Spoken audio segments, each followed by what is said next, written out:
बिस्मिल्लाहिर्रहमानिर्रहीम। अस्सलाम वालेकुम स्टूडेंट्स, अल्लाहुम्मा सल्ली अला सय्यदिना मोहम्मद। आज हमने फिज़िक्स क्लास 11 पंजाब बोर्ड की जो हमारे पास बुक है, आज हमने चैप्टर नंबर 11 का नाम है स्पेशल थ्योरी ऑफ रिलेटिविटी की आज हमने कंप्लीट इंशाल्लाह न्यूमेरिकल सॉल्व करेंगे। तो चैप्टर नंबर 11 जो है मैं आपके सामने ओपन कर रही हूँ।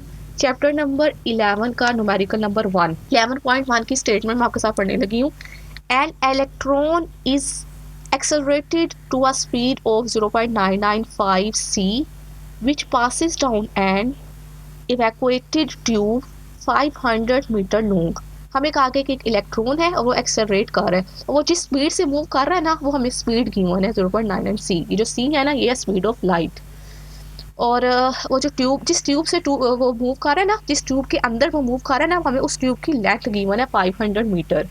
कह रहा है how long will the tube appear to the electron. तो स्टूडेंट सबसे पहले हम गिवन डाटा देखते हैं, सोल्यूशन करते हैं। सोल्यूशन करने के लिए आपने सबसे पहले गिवन डाटा देख लेना है। तो गिवन डाटा में आपके पास speed of the electron given है, जिसको हमने v से डिनोट किया, वो हमारे पास है 0.995 c, यानी कि 0.995 c। c mean speed of light. Length of the tube हमें गिवन है, जिसको हमने l नोट से डिनोट किया है, वो हमारे पास है 500 मीटर। ठीक है, आप इसको ना प्रॉपर लेंथ भी कह सकते हो, प्रॉपर लेंथ कह लो। ये हमारे पास प्रॉपर लेंथ है, और प्रॉपर लेंथ को हम एल नोट से डिनोट करते हैं। टू फाइंड, हमने फाइंड करना है, हमने कंस्ट्रक्टेड लेंथ फाइंड करनी है, जिसको हमने एल से डिनोट किया। ठीक है, तो स्टूडेंट्स आपने ये चैप्टर आई होप सो के सारा पढ़ लिया होगा। तो ये आपके पास जो टॉपिक है ना, लेंथ कंस्ट्रक्शन का, ये आपके पास ये न्यूमेरिकल है। ठीक है, तो एज वी नो डैट आप यहाँ पे कैलकुलेशन करोगे, तो कैलकुलेशन करने के लिए आपको पता है कि जो लेंथ कंस्ट्रक्शन का फार्मूला आपने पढ़ा, L इज इक्वल है L not under root 1 minus v का स्क्वायर डिवाइडेड बाय c का स्क्वायर। ये हमारे पास फार्मूला है। ठीक है, तो आप ये फार्मूला पुट करें। आपने फार्मूला पुट कर दिया, अब आप इसकी जगह वैल्यूज पुट करें। L हमने फाइंड करना है, या ऐसे कैसे आ जाएगा, L नोट की वैल्यू आपके पास क्या है 500, तो आप इसकी जगह 500 पुट कर दो। इस L नोट की जगह आपने 500 पुट कर दिया। अंडर रूट 1 माइनस v की वैल्यू आपके पास क्या है 0.995, आप इसकी जगह पुट कर दें 0.995, देखिए 995 c और डिवाइडेड बाय c। अब इसके ऊपर इसको भी स्क्वायर है, इसको भी स्क्वायर है ना, तो आप इसको होल स्क्वायर कर दो। ठीक है ना, आपने पढ़ा हुआ है ना, ये मैथ की आपने प्रॉपर्टी पढ़ी है। अगर आपके पास a का स्क्वायर है और नीचे b का स्क्वायर है ना, तो आप इसको इकट्ठा भी तो कर सकते हो, a बाई बी का होल स्क्वायर कर दो इसको आप। ठीक है, तो क्या होगा, ये ऊपर वाला c नीचे वाले c से कैंसिल हो जाएगा, तो आपके पास यहाँ पे क्या आ जाएगा, L आपके पास इक्वल आ गया 500 इंटू अंडर रूट 1 माइनस 0.995 का स्क्वायर। अब आपने कैलकुलेटर पे ना 0.995 का स्क्वायर लेना है, तो आपके पास जो वैल्यू इक्वल आ जाएगी, आप यहाँ लिख देते हैं, जो आएगा ना 0.99 स्क्वायर 0.995 का जब आप स्क्वायर लोगे ना, तो जो आंसर आएगा उसको आपने 1 में से माइनस कर देना है। तो आपके पास यहाँ पे आ जाएगा, कैलकुलेटर के ऊपर आपके पास वैल्यू आएगी 0.009975। ठीक है, तो हमने एल फाइंड करना ना, तो अब आप क्या करोगे, अब आप 5 इसका अब आप अंडर रूट ले लेना ना कैलकुलेटर के ऊपर ही, तो कैलकुलेटर पे आपके पास आंसर आ जाएगा 0.099 ट्रिपल दफ़ा 9 है, 3 दफ़ा 9 है। ठीक है, तो अब आपने 500 से मल्टीप्लाई कर देना है।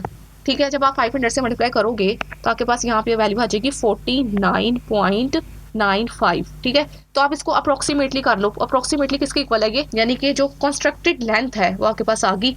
आपके पास यहाँ पे आंसर आ गया है, constructed length L is equal है 5050 आएगा। ठीक है, चाहिए ना 49.95 है ना, तो आप इसको अप्रोक्सीमेटली कर दो, यानी कि पॉइंट के बाद जो 9 है ना, जो आपने पढ़ा था कि अगर पॉइंट के बाद ग्रेटर देन 7 वैल्यू हो ना, 7 हो या 7 से बड़ी हो, तो आप उसको एक बढ़ा देती हो ना, राउंड ऑफ कर देती हो। तो 95 है तो आप इसको 50 कर दो, तो आपके पास जो L की वैल्यू आ गई है ना, यानी कि कंस्ट्रक्टेड लेंथ आपके पास आई है 50 मीटर। तो 50 metre is your required answer. तो कंस्ट्रक्टेड लेंथ होती है कि ना, वो कम भी हो सकती है ना, तो आपके पास जो 500 मीटर लेंथ आई है ना, जो उसने गिवन थी ना, जो प्रॉपर लेंथ जिसको हमने एल नोट से डिनोट किया था, ये असल में होती है ओरिजिनल लेंथ होती है। ठीक है, जो किसी भी ऑब्जेक्ट के स्टार्ट में होती है, लेकिन जो कंस्ट्रक्टेड लेंथ होती है ना, वो थोड़ी भी हो सकती है। तो जैसे जैसे टाइम गुजरता है, क्योंकि ये वाला जो ऑब्जेक्ट है ना, ये स्पीड ऑफ लाइट से मूव कर रहा है ना, तो अगर कोई ऑब्जेक्ट स्पीड ऑफ लाइट से मूव कर रहा हो ना, तो उसको जब वो ट्यूब के अंदर से मूव कर रहा है ना, तो उसको अपने आप को अपीयर करते हुए अपने आप को अपीयर करते हुए उसकी लेंथ कम हो सकती है। क्यों? क्योंकि वो स्पीड ऑफ लाइट से मुकर उसकी स्पीड इतनी वो तेज है कि वो जब अपने आप को जो उसकी लेंथ है ना, जब वो ट्यूब के अंदर अपीयर होगा तो उसकी लेंथ है 50 मीटर, कम हो गई है। ठीक है, इसे देखें आपके पास गिवन जो आंसर है ना वो भी 50 मीटर ही गिवन है। ठीक है, अब ये न्यूमेरिकल हो गया। अब हम पढ़ते हैं 12.2 न्यूमेरिकल हमें कहा गया है a neutron being not a stable particle. हमें पता है न्यूट्रॉन जो होता है वो एक स्टेबल पार्टिकल नहीं होता। डिसइंटीग्रेट वो अपने आप को तोड़ता है इन 20 मिनट्स में ऑन द एवरेज के लिहाज से। कहता है how long will it seem to exist if shoots out from a nucleus with a speed of 0.8 ये c mean speed of light. अगर वो जो है कहता है वो हाउ विल लॉन्ग कि कितना टाइम लेगा, टाइम फाइंड करना है आपको। अब आपने ना कहता है ये कितना टाइम लेगा अगर ये न्यूक्लियस से शूट आउट होता है, अगर उसकी स्पीड हमें गिवन है, यानी कि जो न्यूट्रॉन है ना उसकी स्पीड हमें गिवन है 0.8 सेकेंड। तो वो कह रहा है कि आप वो कितना टाइम लेगा अगर आप उसे न्यूक्लियस से शूट डाउन करते हो।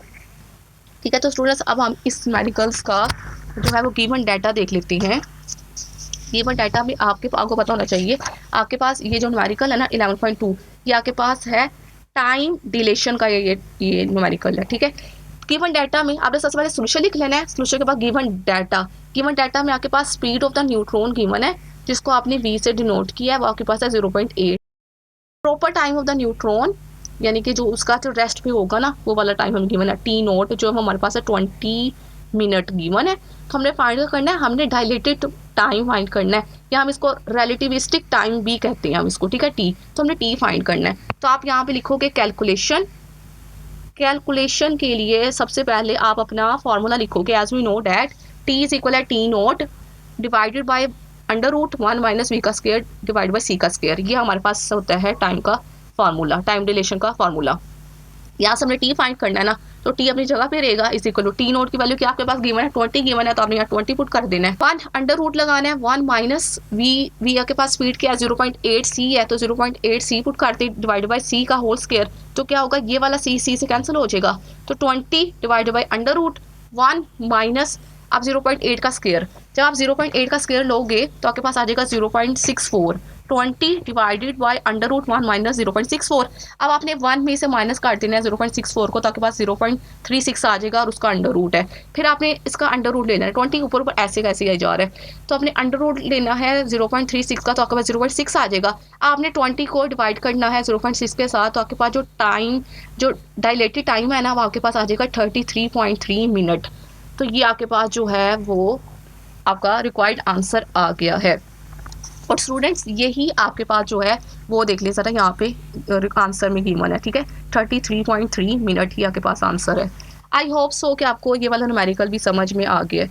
स्टूडेंट आगे हमारे पास है न्यूमेरिकल नंबर 11.3। 11.3 में हमें कहा गया है a spaceship is measured 100 metre long while it is at rest with respect to an observer. If this spaceship now flies by the observer with a speed of 0.99 c, what length will be observer for the spaceship? यानी कि ये first जैसा ही है, आपको spaceship की जो length given है और वो कह रहा है कि ये स्पेसशिप जो है ना ये रेस्ट पे है। ठीक है, जब रेस्ट पे है ऑब्जर्वर के लिहाज से रेस्ट पे है, तो आपको उस स्पेसशिप की आपको स्पीड भी गिवन है, तो आपने उसकी जो है वो कंस्ट्रक्टेड यानी कि कंस्ट्रक्टेड लेंथ फाइंड करनी है। यानी कि स्टूडेंट्स न्यूमेरिकल नंबर 1 और 3 ये सेम टू सेम है। ठीक है, सेम मेथड है दोनों का। स्टूडेंट्स गिवन डाटा की बात करते हैं, तो गिवन डाटा में आपने सबसे पहले सोल्यूशन लिखना है। सोल्यूशन के बाद गिवन डाटा लिखना है, तो आपने यहाँ पे स्पीड ऑफ द स्पेसशिप लिखनी है जो आपने जिसको v से डिनोट किया वो है 0.99 c, और प्रॉपर टाइम जिसको आपने L0 से डिनोट किया वो है 100 मीटर, यानी कि रेस्ट पे है। जब रेस्ट पे होती है तभी हमें प्रॉपर लेंथ जो है वो गिवन होती है जिसको हम L0 से डिनोट करते हैं। टू फाइंड हमने फाइंड करना है, हमने कंस्ट्रक्टेड लेंथ यानी कि L फाइंड करनी है। कैलकुलेशन करती है कि आपके पास किस चीज़ का, या आपके पास न्यूमेरिकल है ये लेंथ कंस्ट्रक्शन का है। ठीक है, जो आपने टॉपिक पढ़ लिया हुआ है। As we know that L is equal to L0 into under root 1 minus v का स्क्वायर डिवाइड बाई c का स्क्वायर। L0 की वैल्यू पुट करें, L0 की वैल्यू के पास है 100 पुट कर दे, अंडर रूट 1 माइनस v की वैल्यू के पास है 0.99 c, तो पुट कर दें 0.99 c डिवाइड बाई c उसका होल स्क्वायर कर दें, तो क्या होगा ये वाला c से कट जाएगा, 1 माइनस 0.99 का स्क्वायर अब आपने 0.99 का स्क्वायर जब लोगे तो आ जाएगा 0.9801। अब आपने 1 में से इसको माइनस करना है तो आपके पास यहाँ पे वैल्यू आ जाएगी 0.0199। अब आपने इसका अंडर रूट ले लेना है तो आपके पास आ जाएगा 0.141। आपने इसको 100 से मल्टीप्लाई करना है तो आपके पास एल की वैल्यू आ जाएगी 14.1 मीटर। तो ये आपके पास जो है ये लेंथ जो है वो क्या हो गई है, कंस्ट्रक्टेड हुई है। कंस्ट्रक्टेड मतलब कम हो गया, पहले 100 थी, रेस्ट पे था, तो अब उसकी लेंथ 14.1 हो गई है। तो स्टूडेंट्स आई होप सो कि आपको इस न्यूमेरिकल की भी समझ आ गई है। मैं आपको बुक से भी इसका आंसर दिखा देती हूँ। बुक में इसका आंसर जो है वो यही है, 14 मीटर है। ठीक है, तो आप भी इसको यहाँ पे लिख देना, एल इज इक्वल है 14 metre is your required answer. सही है ना, ये आसान सा था। आगे हमारे पास है 11.4 में हमें कहा गया the rest mass of an electron is 9.11 multiply 10⁻³ kilogram. आपको ये याद भी होना चाहिए कि हमारे पास इलेक्ट्रॉन का जो मास होता है ना, रेस्ट मास, वो होता है 9.11 मल्टीप्लाई 10⁻³ किलोग्राम। ये आपको ऑब्जेक्टिव में भी आता है। कहते हैं कैलकुलेट द, इसको अपने जुबानी याद कर लेना है, calculate the corresponding rest mass energy. आपने इस इलेक्ट्रॉन की रेस्ट मास एनर्जी फाइंड करनी है। तो ये वाला मोस्ट इंपॉर्टेंट न्यूमेरिकल है, ये आ सकता है। तो अब हम इसको करती हैं सोल्व। तो सोल्यूशन करने के लिए सबसे पहले आप क्या करेंगे, आप अपना गिवन डाटा लिखेंगे। तो गिवन डाटा में आपको जो है वो rest mass of the electron given है, जिसको हमने एम नोट से डिनोट किया। रेस्ट मास है ना, इसको एम को छोटा सा डॉट लगा देना है कॉर्नर पे। M naught is equal 9.11 multiply 10⁻³ kilogram. और स्पीड ऑफ द लाइट आपको पता होना चाहिए, जिसको हम सी से डिनोट करते हैं, वो हमारे पास है 3 मल्टीप्लाई 10⁸ मीटर पर सेकंड। टू फाइंड आपने रेस्ट मास एनर्जी यानी कि ई नोट आपने फाइंड करनी है। आप देखोगे कैलकुलेशन करने के लिए as we know that E note is equal M naught C का स्क्वायर। ये आपने रेस्ट मास एनर्जी का फॉर्मूला पुट कर दिया है। ई नोट इज इक्वल एम नोट की वैल्यू पुट करें 9.11 मल्टीप्लाई 10⁻³ और सी यानी कि स्पीड ऑफ लाइट की वैल्यू पुट करें 3 मल्टीप्लाई 10⁸ का होल स्क्वायर। 9.11 मल्टीप्लाई 10⁻³1। अब आपने 3 का स्क्वायर लोगे तो 9 आ जाएगा, मल्टीप्लाई ये वाला 2 8 16 आ गया। ठीक है, अब आपने ना 9.11 को ना 9.11 को मल्टीप्लाई करना है 9 के साथ, तो आपके पास वैल्यू आ जाएगी 8.199 मल्टीप्लाई। आप देखिए जरा, ये वाली बेस और ये वाली बेस सेम है, ये 10⁻³ है, 10⁻16 है। तो आपने करना है, अगर बेस सेम हो यानी कि ये भी बेस 10 है, ये बेस 10 है, और मल्टीप्लाई हो रही तो पावर्स ऐड होती हैं। आपने -31 के अंदर प्लस करना है 16 पावर को। ये पावर 16 है ना, और ये पावर क्या है 31, -31 में से आप 16 को करोगे तो आपके पास -14 आ जाएगा। तो आपके पास आ गया 9.199 मल्टीप्लाई 10⁻14 जूल। तो आप इसको आप ना वो करें, राउंड ऑफ करें। आपके पास 1 के बाद 9 जो है वो ग्रेटर देन 7 वैल्यू है ना, तो आप इसको 9.2 कर दो, राउंड ऑफ कर दो ना, 1 को कर दो 2।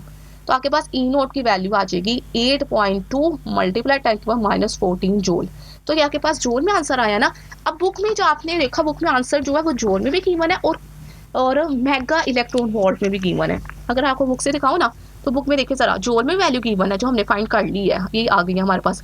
अब मेगा इलेक्ट्रॉन जूल में भी ना कह रहा है कि फाइंड करके बता दे, तो आपको अपनी जूल को मेगा इलेक्ट्रॉन वोल्ट में भी कन्वर्ट करना आना चाहिए। तो मैं आपको बताती हूँ। आपको पता है कि आपके पास 1 इलेक्ट्रॉन वोल्ट जो होता है ना, 1 इलेक्ट्रॉन वोल्ट आपके पास होता है 1.6 मल्टीप्लाई 10⁻−19 जूल के बराबर होता है। ठीक है, तो आपको मेगा की वैल्यू पता होना चाहिए। मेगा जिसको हम एम से डिनोट करते हैं, उसकी वैल्यू हमारे पास होती है 10⁻6, यानी कि जो एम होता है ना, मेगा इसको कहते हैं, इसके पावर होती है 10⁻6 की इसकी वैल्यू होती है। ठीक है, तो यहाँ पे ना आपने 1 मेगा इलेक्ट्रॉन जो है वो लिखना है ना, तो आप क्या करोगे, आप मेगा की जगह पुट कर दोगे 10⁻6। आप देखिए 10⁻6 और यहाँ पे क्या है, पहले 10⁻−19। ठीक है, तो 10 की जब आप 6 में से -19 करोगे तो -13 आ जाएगा। तो 1 मेगा इलेक्ट्रॉन जो है ना, 1 मेगा इलेक्ट्रॉन वो आपके पास इक्वल होता है 1.6 मल्टीप्लाई 10⁻−13 जूल के बराबर। सही है, तो आपको ये वाली वैल्यू आपको लिखनी है ना। तो आप यहाँ पे क्या करोगे, आप खुद से मेगा इलेक्ट्रॉन बनाने के लिए आप अपनी गिवन वैल्यू को 1.6 मल्टीप्लाई 10⁻−13 से डिवाइड कर दोगे। सही है, तो आपके पास ई नोट की वैल्यू जो है ना, जब आप 8.2 मल्टीप्लाई 10⁻−14 को कैलकुलेटर के ऊपर डिवाइड करोगे 1.6 मल्टीप्लाई 10⁻−31 से, तो आपके पास आंसर आ जाएगा 0.5125 मेगा इलेक्ट्रॉन वोल्ट। तो आपके पास ये भी आंसर आ गया। ठीक है, अब ये 2 आंसर है, चाहे आप इसको जो है ये वाला, चाहे आप इसको जूल में लिख लो और चाहे उसको मेगा इलेक्ट्रॉन में लिख दो। ठीक है, ये वाला, ये 2 आपके पास आंसर आ गए हैं। तो आई होप सो कि आपको ये वाला न्यूमेरिकल भी समझ में आ गया।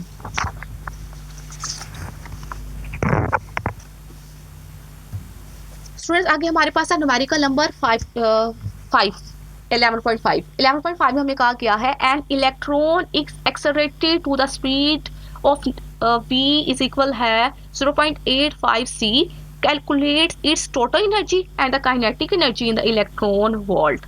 हमें कहा गया कि एक इलेक्ट्रॉन की जो एक्सेलरेट कर रहा है ना, एक्सेलरेट करते हुए उस इलेक्ट्रॉन की हमें स्पीड गिवन है, वो हमारे पास है 0.85 c। तो कह रहा है आप इस इलेक्ट्रॉन की टोटल एनर्जी फाइंड करनी है और काइनेटिक एनर्जी फाइंड करनी है, लेकिन किसमें, इलेक्ट्रॉन वोल्ट में फाइंड करनी है। ठीक है, तो हम सोल्यूशन करते हैं। तो स्टूडेंट्स सोल्यूशन के लिए ना सबसे पहले आपने ये आपके पास ना रिलेटिविस्टिक एनर्जी का आपके पास ये वाला न्यूमेरिकल है। ठीक है, आर्टिकल है, इसका टॉपिक है रिलेटिविस्टिक एनर्जी का है। सोल्यूशन करने के लिए सबसे पहले गिवन डाटा लिखोगे। गिवन डाटा में आपके पास speed of the electron given है, जिसको आपने v से डिनोट किया, आपके पास है 0.85 c। ठीक है, रेस्ट मास एनर्जी जो कि आपने इससे पहले वाले 15.4 में जो आपने रेस्ट मास एनर्जी फाइंड की है ना, आपने उसको सुबानी याद कर लेना है 0.51 को। आपके पास हमारे पास इलेक्ट्रॉन की रेस्ट मास एनर्जी होती है 0.51 मेगा इलेक्ट्रॉन वोल्ट, तो मैंने वो लिख दिया यहाँ पे। ठीक है, ये आपको लर्न होनी चाहिए, जुबानी याद होनी चाहिए वाली value. Rest mass energy is equal है ई नोट, ई नोट को हमने लिख दिया 0.51 मेगा इलेक्ट्रॉन वोल्ट, ये आपको याद होनी चाहिए। तो टू फाइंड आपने क्या करना है, find total energy E find करनी है और काइनेटिक एनर्जी इसको हमने की ई से डिनोट कर दी, ये दो हमने फाइंड करनी है। कैलकुलेशन करती है, कैलकुलेशन करने के लिए आप सबसे पहले आपको पता है कि टोटल एनर्जी जो होती है हमारे पास उसका फार्मूला होता है ई इज इक्वल है, ये जो है ना क्या कहती हैं इसको, गैमा इंटू ई नोट। ठीक है, तो आपने यहाँ से ना जो है आपको पता है गैमा की वैल्यू जो होती है ना वो हमारे पास इक्वल होती है 1 minus 1 divided by L under root. आपने लिखना है गैमा जो है ना इक्वल होता है 1 divided by under root 1 minus V का स्क्वायर डिवाइडेड बाय सी का स्क्वायर ना, तो हमारे पास ये होती है इसकी वैल्यू। अब आपने इस गैमा की वैल्यू को यहाँ पुट कर देना है, तो जब इस गैमा की जगह वैल्यू पुट करोगे तो ये आएगा ना ई नोट अपनी जगह पे divided by 1 minus V square divided by C square.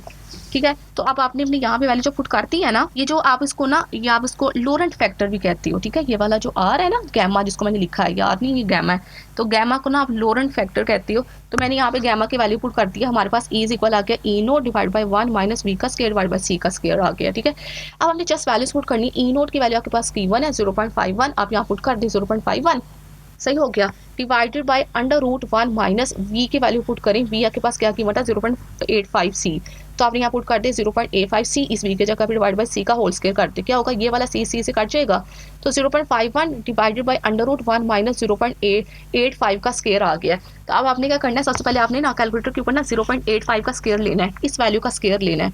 जब आप इस वैल्यू का स्क्वायर लोगे ना तो आपके पास जो है तो जो आंसर आएगा उसको आपने 1 से माइनस कर देना है, तो आपके पास यहाँ पे आ जाएगा अंडर रूट 0.2775। आपने 0.51 को डिवाइड कर देना अंडर रूट 0.775 के साथ, तो आपके पास एनर्जी जो है ना टोटल एनर्जी आपके पास आ जाएगी 0.97 मेगा इलेक्ट्रॉन वोल्ट। सही है, ये मेगा इलेक्ट्रॉन वोल्ट में है क्योंकि हमने जो रेस्ट एनर्जी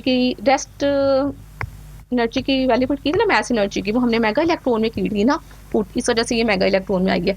अब काइनेटिक एनर्जी फाइंड करनी है, तो काइनेटिक एनर्जी जो होती है ना उसका हमारे पास फार्मूला होता है ई माइनस ई नोट। तो ई हमारे पास क्या है, ई हमारे पास है टोटल एनर्जी, ये वाली क्या है, ये है टोटल एनर्जी, इसको मैं लिख देती हूँ, ये है टोटल एनर्जी जो आपने अभी फाइंड की है। और आपके पास ये जो ई नोट है ना, ये आपके पास कौन सी थी, यहाँ के पास थी रेस्ट मैस एनर्जी थी, ये रेस्ट मैस एनर्जी जो कि आपको जुबानी याद होनी चाहिए। तो आपने ई नोट की वैल्यू पुट कर, सॉरी ई की वैल्यू टोटल एनर्जी की वैल्यू फाइंड करनी है, क्या है वो 0.97 आई है, 0.97 पुट कर दी, माइनस ई नोट की वैल्यू जो आपको याद होनी चाहिए वो क्या थी 0.51, तो यहाँ पे 0.51 पुट कर दे। जब दोनों को वैल्यू को माइनस करोगे ना तो आपके पास काइनेटिक एनर्जी आ जाएगी 0.45 मेगा इलेक्ट्रॉन वोल्ट। तो आई होप सो के स्टूडेंट्स आपको ये समझ में आ गया है न्यूमेरिकल।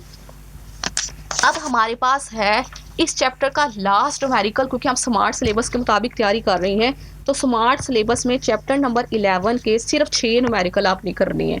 ठीक है, अब ये लास्ट न्यूमेरिकल है, बाकी जो लास्ट वाले दो है ना 7 और 8 ये दोनों कैंसिल है 7 8। ठीक है, अब मैं 11.6 के स्टेटमेंट पढ़ती हूँ, हमें कहा गया है at what speed would the mass of the electron would the mass of the proton in a particle accelerator be tripled. कह रहा है वो कौन सी स्पीड होगी जिसपे प्रोटॉन का जो मास है, प्रोटॉन का मास कहता है किस स्पीड पर प्रोटॉन का मास अगर ट्रिपल हो जाए, अगर आप प्रोटॉन के मास को ट्रिपल कर दो तो उसकी स्पीड क्या होगी। ठीक है, यानी कि अगर एक प्रोटॉन जो है वो अप, अपने मास से 3 गुना ज़्यादा जो है वो एक्सेलरेट कर रहा है, तो वो उसकी स्पीड क्या होगी, हमने वो स्पीड बतानी है। तो स्टूडेंट ये वाला मैं आपके सामने सोल्यूशन करती हूँ। तो सोल्यूशन करने के लिए सबसे पहले आपने गिवन डाटा लिख लेना है। गिवन डाटा में आपके पास जो है वो रेलेविस्टिक मास गिवन है, जिसको हमने एम से डिनोट किया है, वो हमारे पास है। ये मैंने रेलेटिविस्टिक मास का फार्मूला लिखा है, ठीक है। तो रेलेटिविस्टिक मास जो होता है ना, वो हमारे पास एम इज इक्वल होता है गैमा एम नोट, और गैमा की वैल्यू आपको पता है वो होती है 1 डिवाइडेड बाय 1 माइनस वी का स्क्वायर डिवाइड बाय सी का स्क्वायर। ये लोरेंट फैक्टर होता है हमारे पास ना। हमें गिवन कंडीशन में कहा गया कि जो हमारे पास प्रोटॉन का मास है ना, वो उसके ओरिजिनल मास से, यानी कि उसके रेलेटिविस्टिक मास के से 3 गुना ज्यादा है। अगर मैं स्टेटमेंट दोबारा पढ़ूँ ना आपको, स्टेटमेंट, अगर स्टेटमेंट में ही ये कंडीशन लिखी हुई है, दोबारा पढ़ती हूँ। कह रहा है एट व्हाट स्पीड फाइंड करनी है आपने, क्या करनी है आपने, स्पीड आपने फाइंड करनी है। कह रहा है what would the mass of the proton, जो प्रोटॉन का मास है ना, in a particle accelerator be tripled. Particle accelerator में उसका मास जो है ना, वो अगर आप ट्रिपल कर दो, मतलब उसका अगर ओरिजिनल मास m है ना, तो आप उसको उसको क्या कर दो, 3 गुना बढ़ा दो। तो अगर हम उसके कंडीशन गिवन है, यानी कि जो m उसका ओरिजिनल मास है ना, वो इक्वल है m नोट के बराबर है। कंडीशन हमें गिवन है, relativistic mass m is equal होता है गैमा m नोट के, और हमें जो कंडीशन गिवन है वो हमें कहा गया m इज इक्वल है 3m नोट के बराबर, ठीक है। अच्छा, अब हम यहाँ से ना, अभी आपको ये कंडीशन पता चल गई है ना, ये आपके पास थी कंडीशन, ये आपके पास क्या है, जिसको मैं डला कर रही हूँ ना, ये आपके पास है कंडीशन, गिवन कंडीशन है, आपके पास गिवन कंडीशन है ये वाली, आपने यहाँ पे लिख देना गिवन है ये बात। आपको जो बात, अब आपके पास जो इक्वेशन है ना, वो आपके पास है m इज इक्वल है गैमा m नोट, ये वैल्यू गिवन है ना आपको। अगर आप इस m की जगह पुट कर दे 3m नोट, क्योंकि हमें गिवन है, इस m की जगह पुट करोगे 3m नोट इज इक्वल है गैमा m नोट, ठीक है। तो क्या होगा, ये वाला m नोट से कैंसिल हो जाएगा, तो आपके पास गैमा की वैल्यू आ गई है, क्या, ये 3 आ गई है आपके पास, गैमा इज इक्वल है 3। तो आपने यहाँ से स्पीड फाइंड करनी है, ठीक है स्टूडेंट्स। तो गैमा की वैल्यू आपको वैसे ही पता है कि गैमा के पास ये होता है, गैमा जो होता है ना, इक्वल होता है 1 divide by under root 1 minus V का स्क्वायर डिवाइड बाय सी का स्क्वायर, आपने लिखनी है। सो अब यहाँ से हम रखते कैलकुलेशन करती हैं। तो कैलकुलेशन करने के लिए आप क्या करोगे, आप सबसे पहले यहाँ पे जो है, सो आप यहाँ पे गैमा लिखोगे, गैमा के वैल्यू पुट करो, गैमा के पास इक्वल है 1 divided by under root 1 minus V का स्क्वायर डिवाइड बाय सी का स्क्वायर, और इज इक्वल है 3। यहाँ से हमने ये v फाइंड करना, तो आप इसको रेसिप्रोकल ले लो, उसको आप रेसिप्रोकल करोगे तो क्या होगा, नीचे वाली वैल्यू ऊपर चले जाएगी, ऊपर वाली वैल्यू नीचे आ जाएगी, बटे के नीचे वाली वैल्यू ऊपर चले जाएगी ना, मतलब उलट जाएगा ये वाला, नीचे वाली ऊपर, ऊपर वाली नीचे, तो ये ऊपर चला जाएगा, तो क्या हो जाएगा 1 minus V square divide by C का स्क्वायर डिवाइड बाय 1 नहीं लिखते, और 3 ऊपर चला जाएगा, और 1 जो है वो सॉरी हो जाएगा 1/3, 1 ऊपर चला जाएगा ना, और 3 नीचे आ जाएगा, ऐसे हो जाएगा आपके पास 1/3। तो यहाँ से ना आपने क्या करना है, यहाँ से आपने v को सेपरेट करना है ना, तो आप इस अंडर रूट को खत्म करना पड़ेगा। आप लिखोगे taking square on both side, taking square on both side. इस अंडर रूट को खत्म करने के लिए हम टेकिंग स्क्वायर लेंगे। जब आप इसका स्क्वायर ले लोगे तो क्या हो जाएगा, 1 माइनस वी का स्क्वायर डिवाइड बाय सी का स्क्वायर इज इक्वल 1/3। इसको वो भी स्क्वायर अप्लाई कर दे, और इसको वो भी स्क्वायर अप्लाई कर दें, ठीक हो गया, दोनों को आपने स्क्वायर अप्लाई कर दिया। अब क्या होगा, ये वाला स्क्वायर अंडर रूट से कैंसिल कर दें, क्योंकि कैंसिल करने के लिए हम ये सारा कुछ कर रहे हैं। तो आपके पास यहाँ पे आ जाएगा, आप लिखो 1 minus V square divide by C का स्क्वायर इज इक्वल है 1 का स्क्वायर 1 ही होता है, 3 का स्क्वायर हो जाएगा 9, ठीक है। अब आप इस वाले फैक्टर को, कि माइनस का है ना, इसको एक साइड पे ले आओ, तो क्या हो जाएगा, पॉजिटिव हो जाएगा वी का स्क्वायर डिवाइड बाय सी का स्क्वायर, हमारा अपनी जगह पर, और इसको यहाँ पे ले आए, ये प्लस कहना, यहाँ पे आगे माइनस को हो जाएगा -1/9, सही है। तो अब आपने इसके नीचे 1 है, उसको 9 एलसीएम आ जाएगा, इसके नीचे 9 नहीं ना है, तो क्या होगा, एलसीएम वाला 9 ऊपर वाले 1 से मल्टीप्लाई हो जाएगा, तो 9 1 जार 9 हो जाएगा, ठीक है, क्योंकि यहाँ पे 9 नहीं था, तो एलसीएम वाला 9 ऊपर वाले नोमिनेटर के साथ मल्टीप्लाई हो गया, तो 9 1 जार 9, ये वाला 9 से कैंसिल हो गया, ऊपर से 1 है, 1 आ जाएगा, इज इक्वल आ गया वी का स्क्वायर डिवाइडेड बाय सी का स्क्वायर। 9 में से आप 1 को माइनस करोगे तो आपके पास क्या आ जाएगा, यहाँ पे आपके पास आ जाएगा 8/9 इज इक्वल है वी का स्क्वायर डिवाइडेड बाय सी का स्क्वायर, ठीक है। अंडर रूट करें ना, टेकिंग हमें स्क्वायर को खत्म करना, तो आप लिखोगे taking under root on both side, दोनों साइड्स पे आप वो जो है अंडर रूट अप्लाई कर दे, हो जाएगा 8/9 इज इक्वल है under root we bye C का होल स्क्वायर, ये स्क्वायर अंडर रूट से कैंसिल हो जाएगा ना फ्रेंड्स। यहाँ से अगर हम देखेंगे ना, जब आपने दोनों साइड पे अंडर रूट अप्लाई किया ना, taking on under root on both side, तो आपके पास जो वैल्यू आ गई था, आपके पास आ गई v/c इज इक्वल आ गया under root 8 divided by under root 9। तो 9 की जगह आपने क्या लिख दिया, आपको पता है 9 जो होता है वो 3 3 ज़ा 9 और 3 1 ज़ा 3 होता है ना, तो आप v/c इज इक्वल लिख दोगे अंडर रूट 8 डिवाइडेड बाई 3, 3 का स्क्वायर ना, 3 का स्क्वायर अंडर रूट से कैंसिल हो जाएगा, तो v/c की वैल्यू के पास आ जाएगी अंडर रूट 8/3। ठीक है, अब ये c को आप यहाँ डिवाइड हो रहा है वहाँ पर जाके मल्टीप्लाई कर दें, ये c को यहाँ पे ले आए तो आपके पास v की वैल्यू आ जाएगी under root 8 divide by 3 into C. अब आपने कैलकुलेटर पे जस्ट अंडर रूट 8 को डिवाइड करना है 3 के साथ, तो आपके पास आंसर आ जाएगा 0.943 सी। तो आपके पास ये आ गई है स्पीड उस प्रोटॉन की, अगर उसका मैच जो है वो ट्रिपल कर दिया जाए वो एक्सेलरेटर पार्टिकल के अंदर।